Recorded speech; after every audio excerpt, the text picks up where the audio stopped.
गीता सार, Gita press publication. सांसारिक मोह के कारण ही मनुष्य मैं क्या करूं और क्या नहीं करूं इस दुविधा में फंसकर कर्तव्यच्युत हो जाता है। अतः मोह या सुखासक्ति के वशीभूत नहीं होना चाहिए। शरीर नाशवान है और उसे जानने वाला शरीरी अविनाशी है। इस विवेक को महत्व देना और अपने कर्तव्य का पालन करना, इन दोनों में से किसी भी एक उपाय को काम में लाने से चिंता शोक मिट जाते हैं। निष्काम भावपूर्वक केवल दूसरों के हित के लिए अपने कर्तव्य का तत्परता से पालन करने मात्र से कल्याण हो जाता है।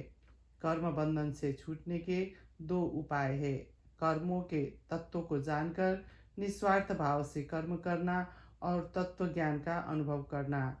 मनुष्य को अनुकूल प्रतिकूल परिस्थितियों के आने पर सुखी दुखी नहीं होना चाहिए, क्योंकि इनसे सुखी दुखी होने वाला मनुष्य संसार से ऊंचा उठकर परम आनंद का अनुभव नहीं कर सकता। किसी भी साधन से अंतकरण में समता आनी चाहिए।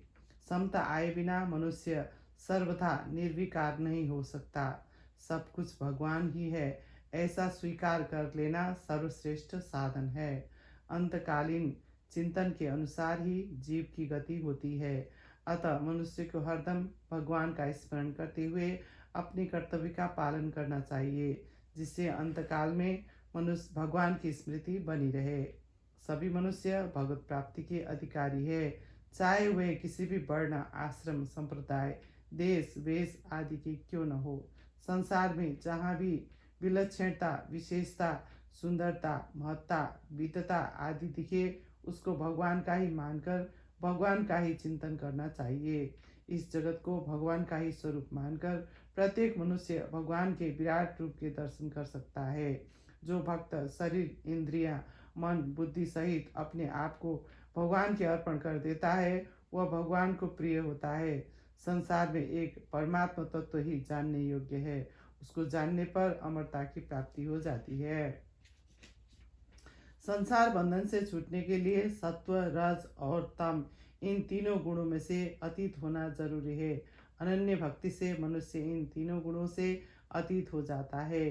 संसार का मूल आधार और अत्यंत श्रेष्ठ परम पुरुष एक परमात्मा ही है, ऐसा मानकर अनन्य भाव से उसका भजन करना चाहिए। दुर्गुण दुराचारों से ही मनुष्य 84 लाख योनियों में एवं नरकों में जाता है और दुख पाता है।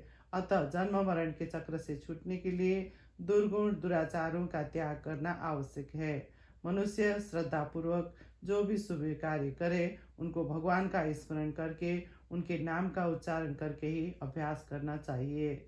सब ग्रंथों का सार वेद है, वेदों का सार उपनिषद है, उपनिषदों का सार गीता है और गीता का सार भगवान की शरणागति है। जो अनन्य भाव से भगवान की शरण हो जाता है, उसे भगवान संपूर्ण पापों से मुक्त कर देते हैं।